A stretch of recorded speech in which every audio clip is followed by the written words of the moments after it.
A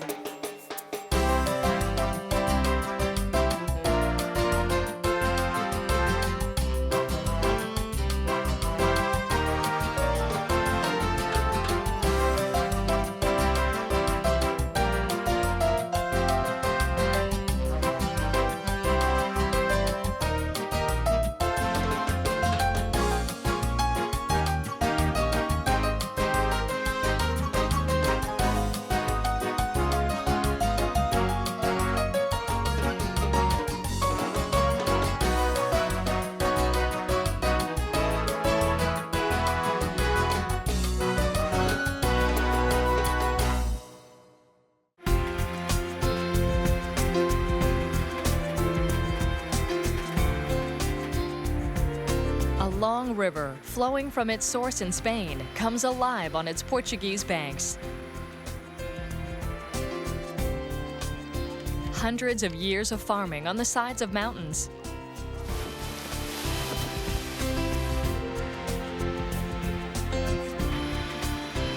Immeasurable wealth and an awe-inspiring world heritage.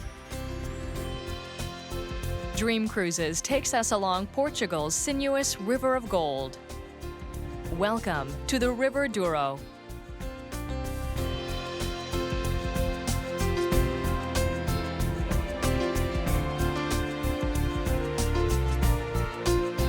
Sailing the Vasco de Gama, we will witness the secrets behind the making of the world-famous port wine.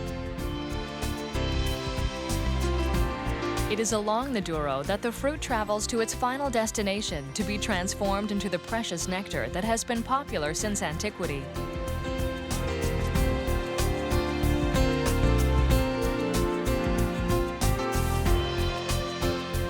This cruise along the quiet river with the fabulous shores will bring us upstream to the high valley of Pinhão, to come slowly back down along our route to return to the city of Porto.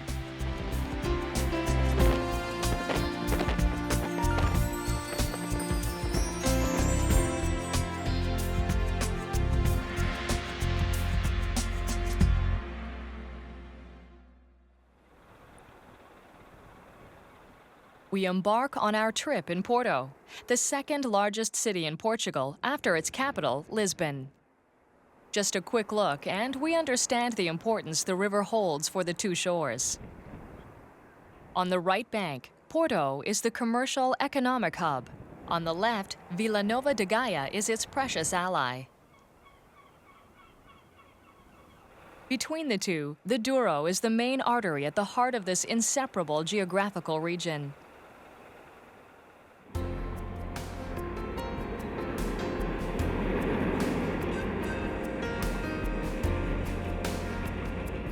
This trio has always shaped the history of the region, making it a thriving economic success, thanks especially to the wine trade. A Portuguese proverb summarizes the economic boom of Porto vis-à-vis its capital as, "While Porto works, Lisbon gets the money."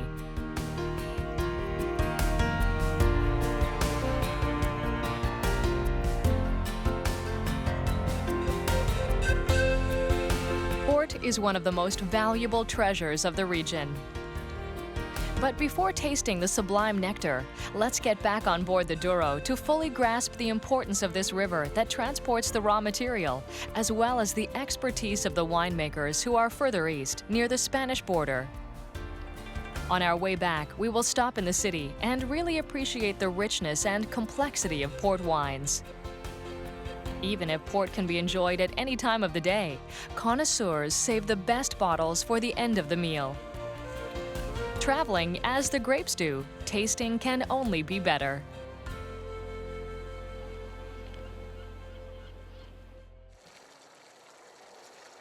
Preparations for departure are done. The Vasco de Gama is now ready to sail the Douro.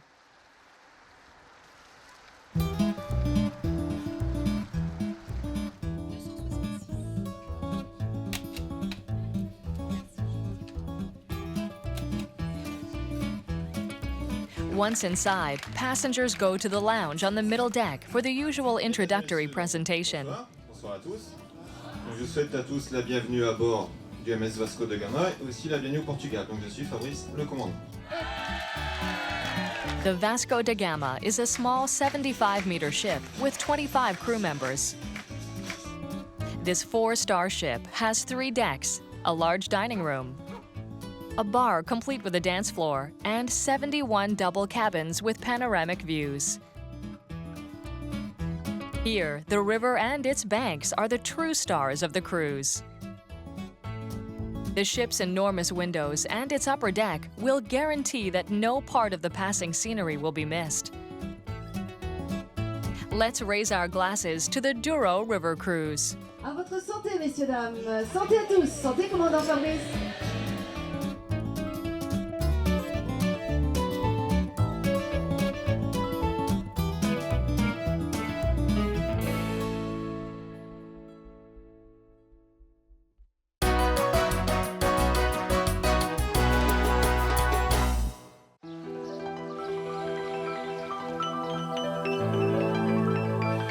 This morning, the ship sails briskly toward its first stop, Regua.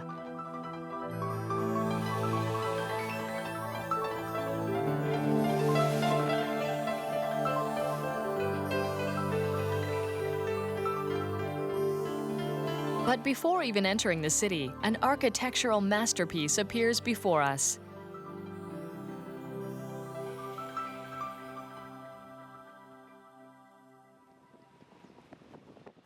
The Douro flows from its source in the high mountains of Spain, rising over 2,000 meters. To climb the river, 5 dams and their locks make the ship's passage easier. Before us, the most impressive of all, not to mention the highest in all of Europe, the Carapatello Lock.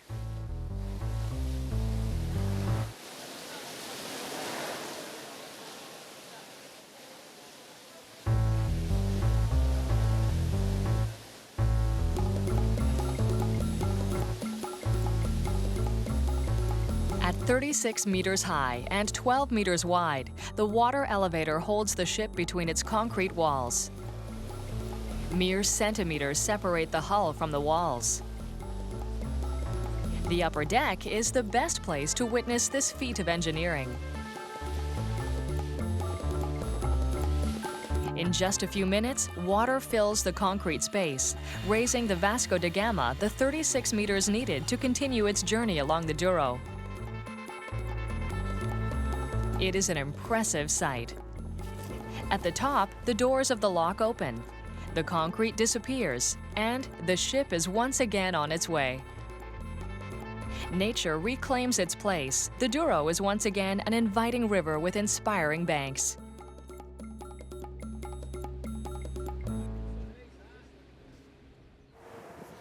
We are coming to the capital of the Douro Valley, Paíso da Régua.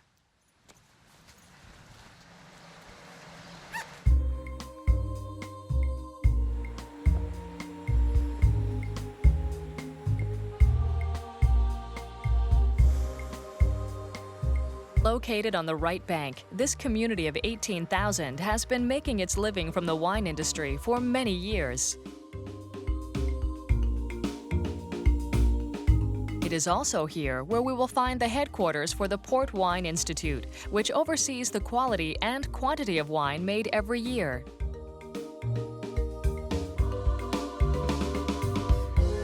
Now, we can do several things. We can venture into the rural regions to see the vineyards, or we can head toward Lamego and the Nossa Senhora dos Remedios, sanctuary of Our Lady of Remedies Cathedral.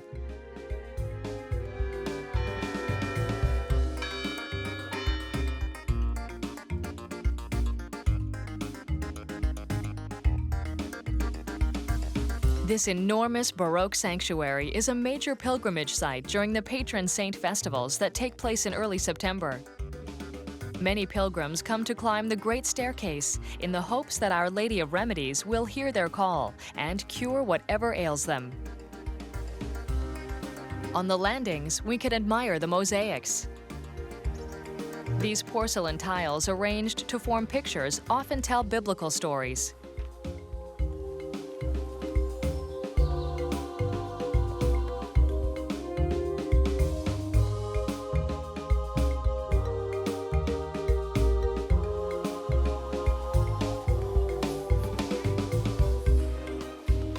In Portugal, the belief in God is very important. More than 3/4 of Portuguese are Catholic, and nearly 6 million, about 50% of the country's population, are actively practicing. Unlike the rest of the world, religious belief is on the rise among young Portuguese.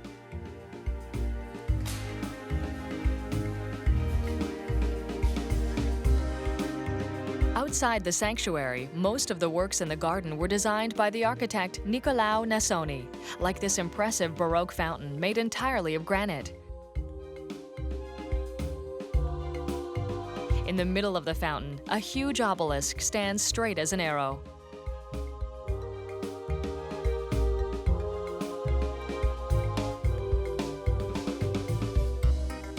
The site is surrounded by 18 statues that represent the kings and patriarchs of Judea.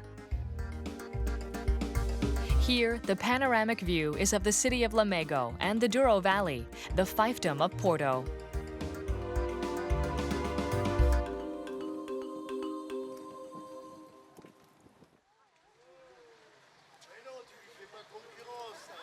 Back on the Vasco de Gama, the entire ship is fragrant with aromas wafting from the kitchens.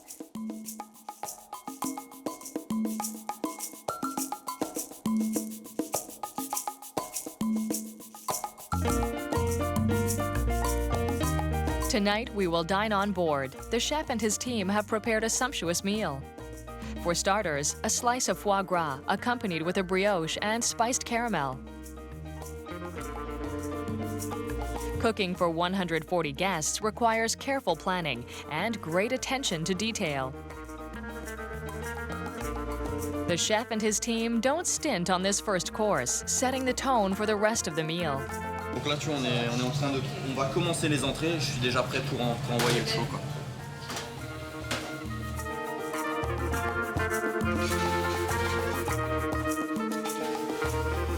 For the main course, rack of veal served with baby vegetables and a stuffed baked potato, all topped with a creamy mushroom sauce.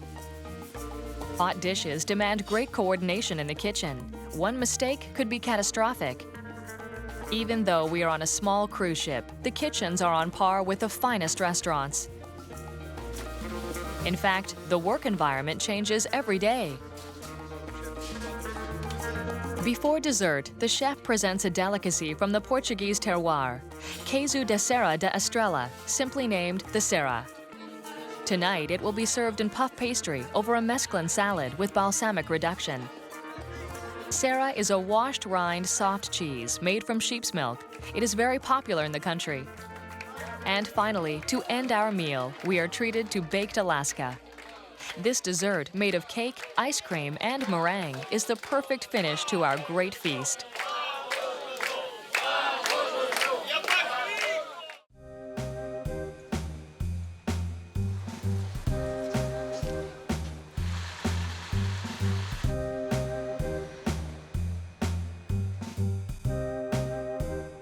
At dawn, we board the shuttle that will take us to Villarreal.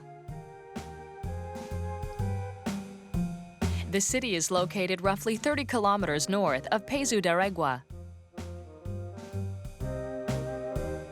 This morning, we have an appointment in the royal city at the legendary Mateus Palace.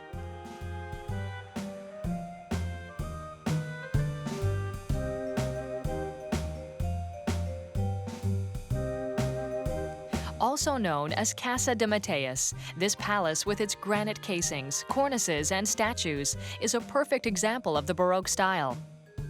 It was designed by Nicolau Nassoni, the same architect who designed the sanctuary of Our Lady of Remedies Cathedral that we visited earlier.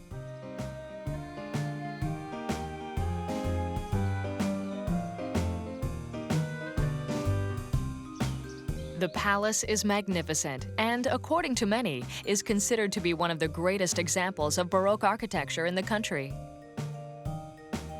This well-deserved notoriety can be attributed to two very important things: the label of the Mateus Rosé wine sold in countries around the world like France and Canada, and the magnificent gardens worthy of Lewis Carroll's Alice in Wonderland.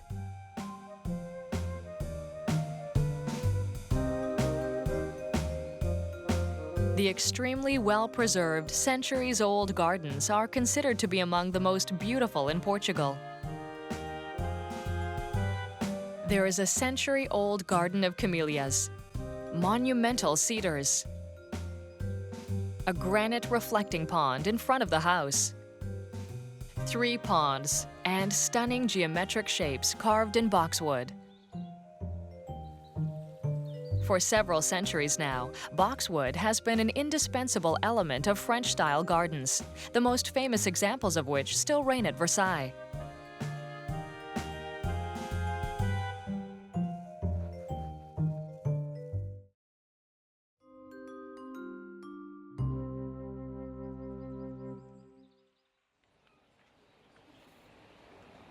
Leaving the Mateus Palace Gardens, we head to the center of Villarreal for a quick bite before getting back on the road.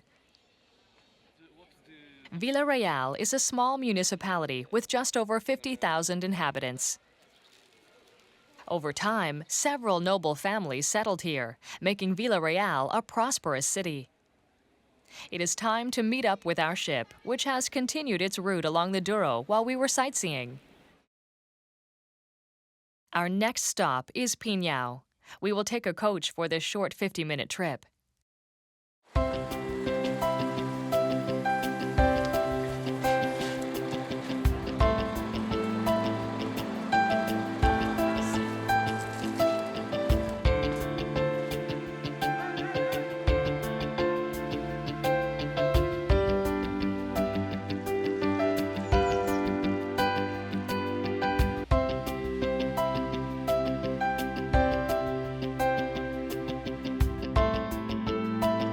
Back on board the Vasco de Gama, we continue along the Douro toward our point of departure, the city of Porto.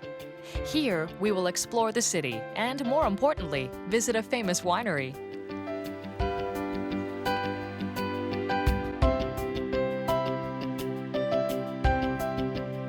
The area we are in is considered to be the mecca for the grapes used to make port. Here we find some of the country's most famous vineyards.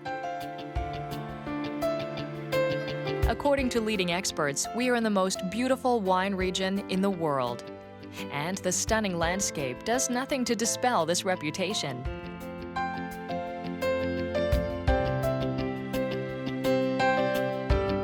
The hills that rise on the banks of the Douro are covered with huge terraces, supported by stone walls.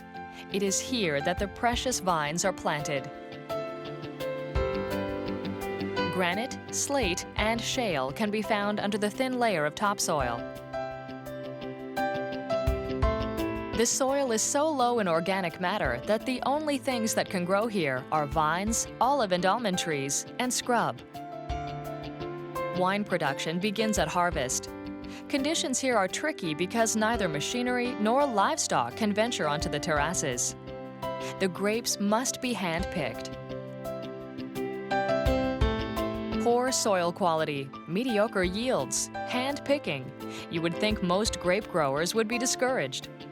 But here, port is a religion, and there is no doubt as to its quality.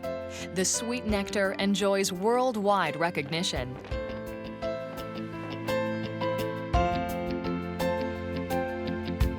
Back at the locks, the ship once again enters the immense concrete container to await the aquatic lift. On deck, the more curious closely observe the handling of the ship and the movement of the locks, while others observe their opponents instead.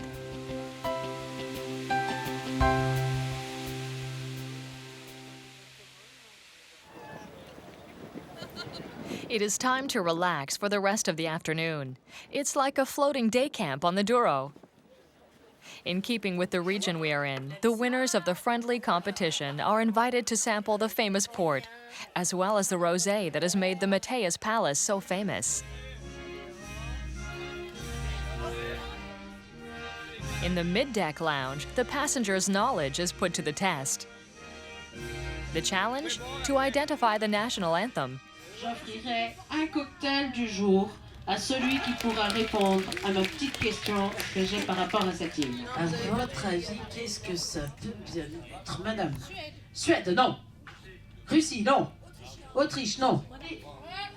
Suisse, eh ben non. Ben non, non, non.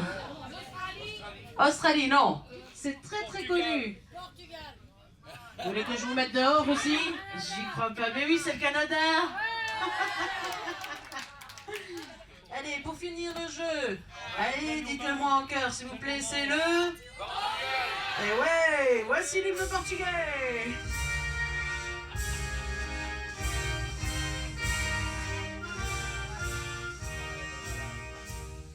And so ends the national anthem game. The rest of the evening will be spent playing more games, but most importantly, sailing. Le 37. There are still a few kilometers to go before we reach a critical point on our Douro cruise. Deuxième numéro. Le 15. After seeing the vineyards and following the grapes' progress down the river, tomorrow we will stop in Porto and Villanova de Gaia for a few days. Here is where the grapes end their trip, and we continue ours. Ah, il y a un bingo, faut venir me voir, il faut que j'ai le plaisir de vous récompenser les bouteilles de vos accueils. Félicitations. Ah oui. Alors, sauf pour ce monsieur, c'est fini. It is another beautiful day in the Douro Valley. There are still a few kilometers to go before our next excursion, so how about a little exercise on the upper deck?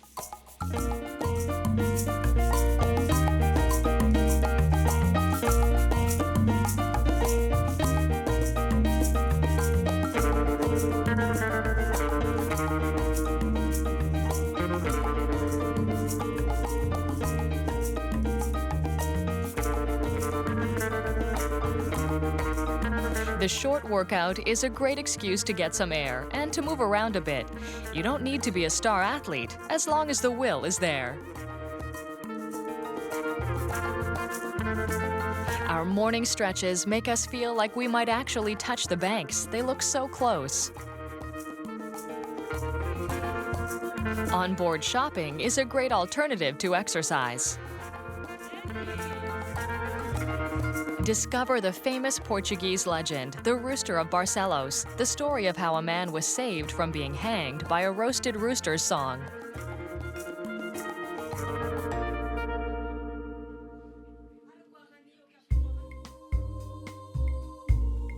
The ship makes its final gentle approach. Here, although the banks and the houses are extremely beautiful, it is the bridges that connect the two banks that capture our attention. In all, 6 bridges cross the Douro in this area. The most famous and widely used bridge is the Dom Luís, engineered by one of Gustave Eiffel's protégés, Théophile Seyrig. Built at the end of the 19th century, this double-decker bridge is used by motorists and pedestrians on the lower deck and by a metro line on the upper deck.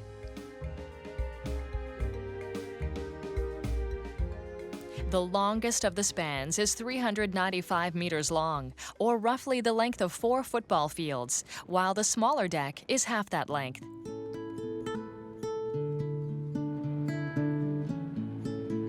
The ship has reached its destination. On the right bank, the city of Porto overlooks the river, while Villanova de Gaia sits on the opposite shore. Since our departure yesterday, we have traveled the Douro as if we ourselves were port makers, from the vineyards all the way to the warehouses. In the past, these trips were not made by cruise ship, but rather by habelos. The small flat-bottomed boats with square sails were used to navigate the river for a long time, bringing the fruits of the earth to the city. Habelos are no longer used in the same way, having been replaced by huge trucks with stainless steel tanks. Today they are a part of the folk heritage and are used for friendly competitions once a year. The rest of the time, to the great joy of the tourists, they adorn the region's riverbanks.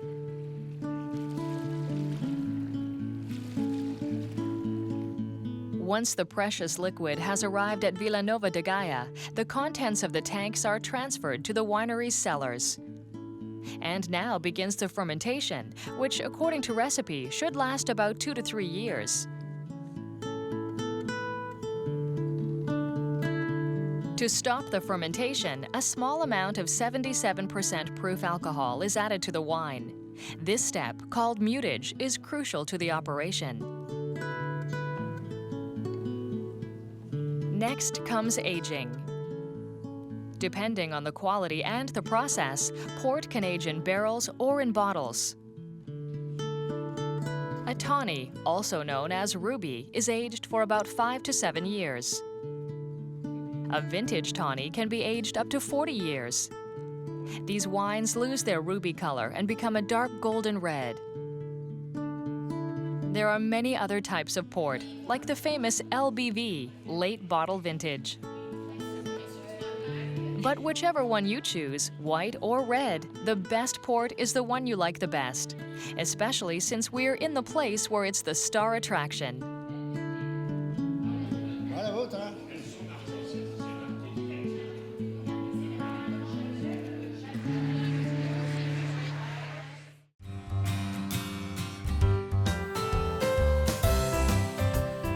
This morning, we are going to stroll the streets of Porto.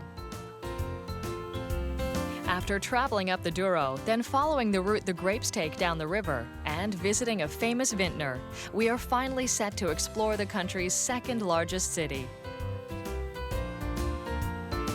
We catch a shuttle outside the ship. It's not far to the steps that will take us down into the city's ancient streets. Once more, we take in the beautiful banks of the Douro and the houses of old Porto. Legend has it that the Greeks were the first to settle the city on the left bank. Later, the Romans would move the Greek installations to the right bank to build a port that they called Portus Calais. Over the years, the port has grown into the city we know today.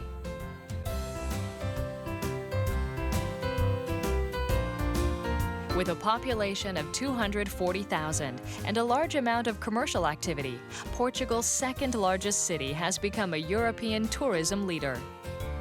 Its historic center, listed as a UNESCO World Heritage Site in 1996, has everything you need for an enjoyable stay.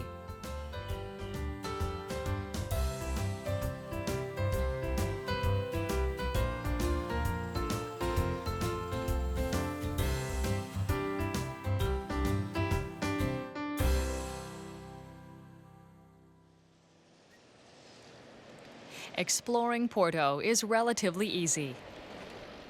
There are many means of transportation suitable for tourists: water shuttles, trams, trains, and buses. Public transportation is efficient, and the distances are relatively short. But in Old Porto, walking is still the best way to get around, to soak in the rich history that is all around us.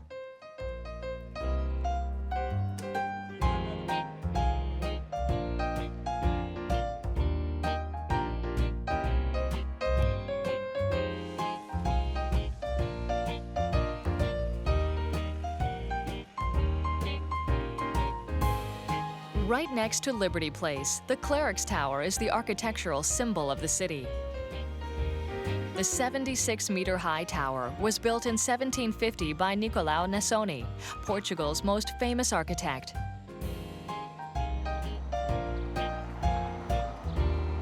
The tallest bell tower in the country was long used as a beacon to aid navigation.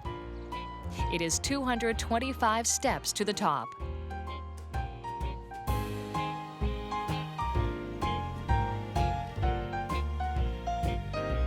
Another highlight is the city's stock exchange palace, the Palacio de Bolsa. This national treasure is a fine example of neoclassical architecture. It welcomes nearly 200,000 visitors every year. Construction began in 1842. The cornerstone was laid on the ruins of an old convent that had burned down.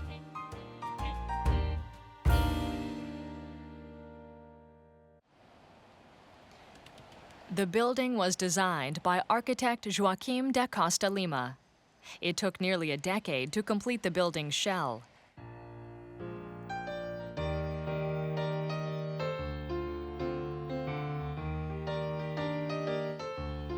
The interior features the inspired work of several artists.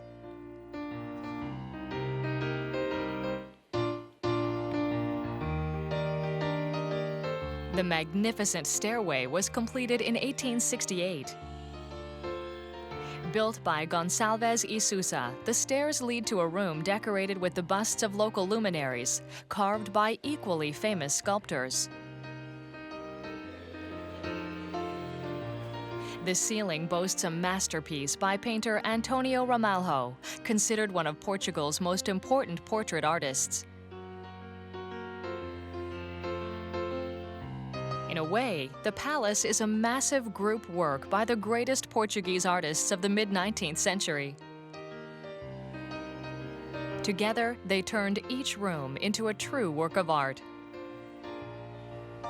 The lavishly used fine materials, clean designs, and paintings and sculptures decorating the rooms come together in a perfect artistic whole.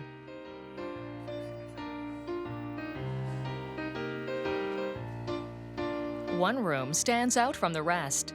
Everyone agrees that the magnificent palace's crowning achievement is the Arabic room. If you only have a few minutes for a tour, this is the one room you absolutely cannot miss. The room is so beautiful, it serves as the official reception hall for the mayor of Porto. Many famous people have visited the room, including King Louis I of Portugal, Fidel Castro, Jacques Chirac, and Margaret Thatcher.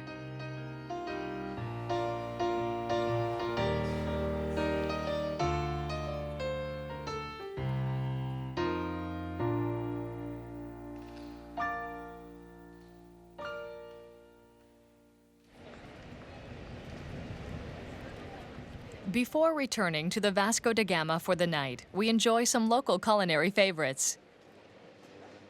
Considered one of the world's noble cuisines, with seafood as its star attraction, Portuguese dishes derive their characteristic flavors from garlic, oil, vinegar, and wine.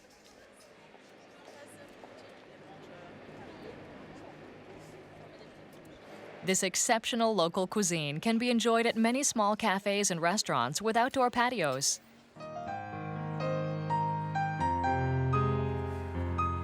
Our taste buds sated, we make our way back to the ship and indulge in some window shopping, Portuguese style. Numerous craftsmen display their wares right on the sidewalk. Luggage, straw hats, and pretty brooches in the city's colors are offered up in the hope that we will take them home.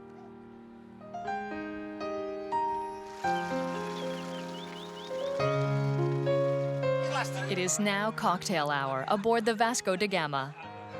A little later, the room will become a private dance floor, floating on the Douro.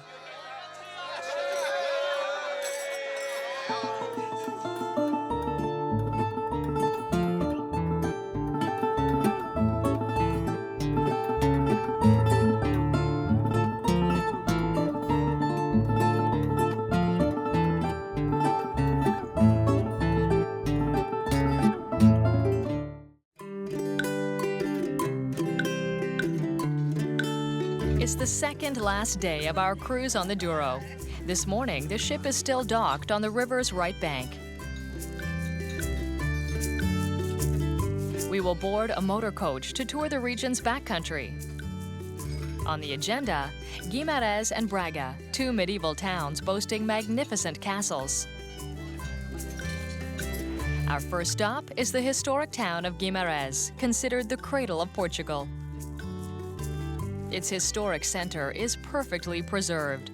Its medieval alleys and modern buildings coexist seamlessly.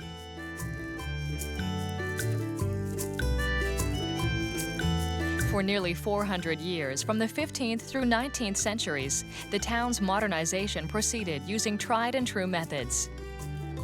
Although techniques and needs changed greatly during those 4 centuries, the use of traditional materials allowed the city to remain a stunning open-air museum.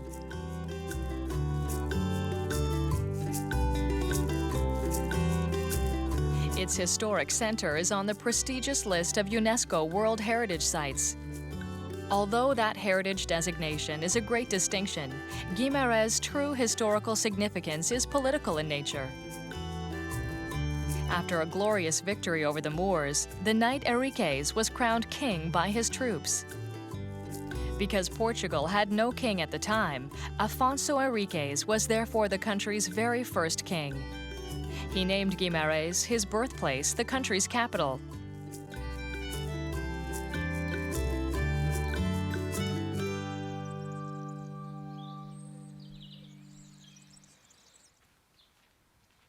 Afonso Henriques had everything it took to be the first king. The future sovereign was even born in a splendid 10th century castle.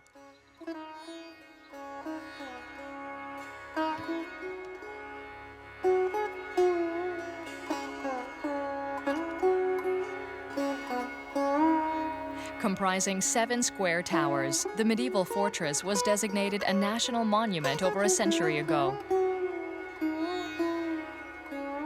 Serving as a royal residence, political jail, and even as a hay barn, the castle was abandoned before being restored to its past glory as the official residence of the country's first king.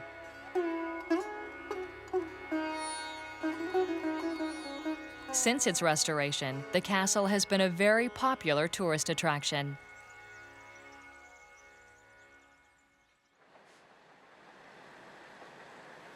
After our royal tour, we get back on the road and head for the country's religious capital, Braga. In the 12th century, Braga was already the seat of an archdiocese. So it comes as no surprise that the town boasts many palaces, churches, and monasteries.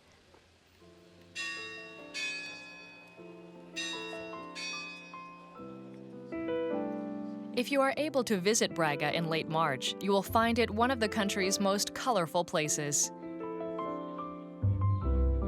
Thousands of people flood the streets every year to celebrate Holy Week.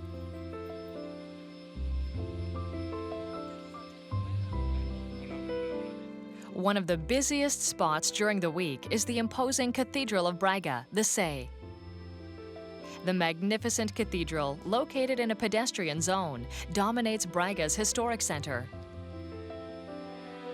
Rebuilt at the turn of the 12th century on the ruins of an ancient temple, the cathedral features several very influential architectural styles: Roman, Gothic, and even Baroque. In Portugal, the popular saying, "older than the Cathedral of Braga," is used to designate something very old. It is a testament to the cathedral's longevity.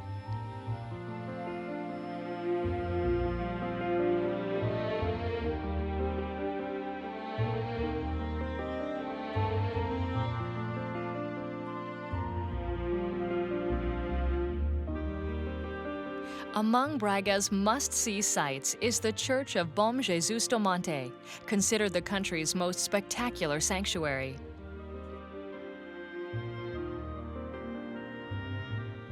To reach the church, we can climb an imposing 600-step stairway, from which it is possible to see nearly 20 chapels commemorating the Stations of the Cross.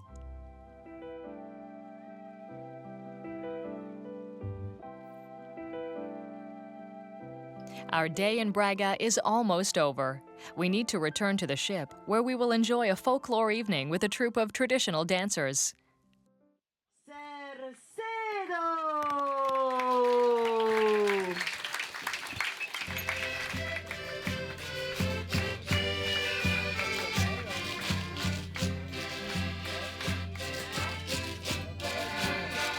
Dance is important in Portugal, especially traditional and folk dance.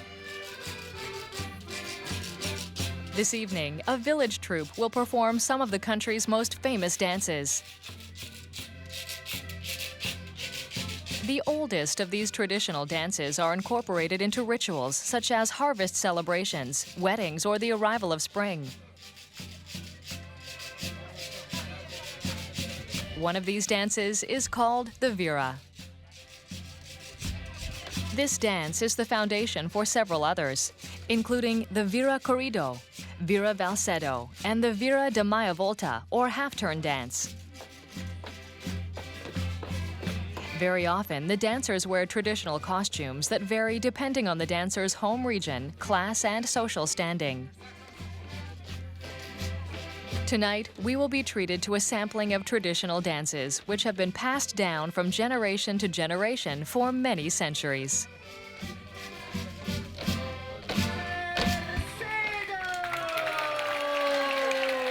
Obrigada, obrigada.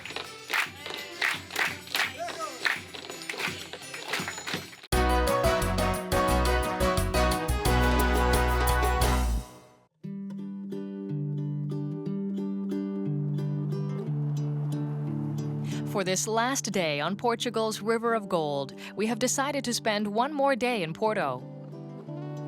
This time, we are going to have the opportunity to admire one of Europe's most ancient cities from a different perspective, illuminated Porto. The splendid buildings, already very fine in the sunshine, take on a whole new look at night. The streets are nearly deserted, especially here in the financial district. Instead of lineups and rushed customers, we find the place transformed by muted lighting. Spaces seem larger than usual, and the shadows and light create a wonderful show.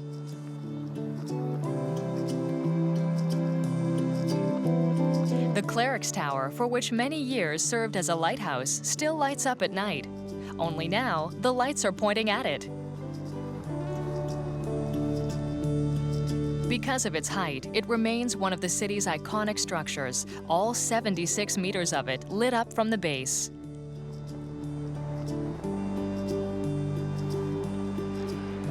Our tour of Porto by night ends at the train station. Here, it is not so much the lighting that attracts us, but the building's impressive mosaics, the azulejos. The train station is practically a museum in its own right. Here we find a depiction of one of the most important moments in Portugal's history, the Battle of Valdevez, which historians consider the first step toward Portuguese independence. This jousting tournament took place in lieu of a conventional battle.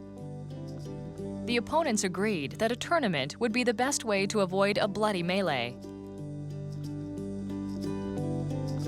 The Portuguese, led by Afonso Henriques, won the battle.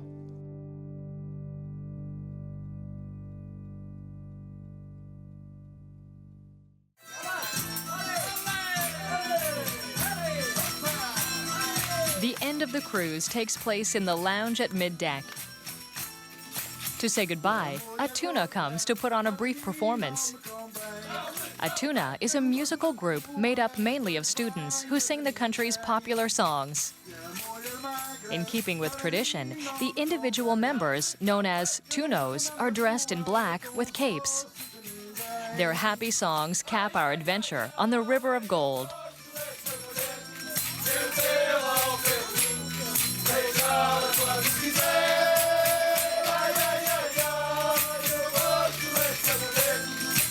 On this Duro River cruise, we learned about the different grapes that go into port wine and explored the wonderful cities and villages that make Porto one of Europe's greatest travel destinations.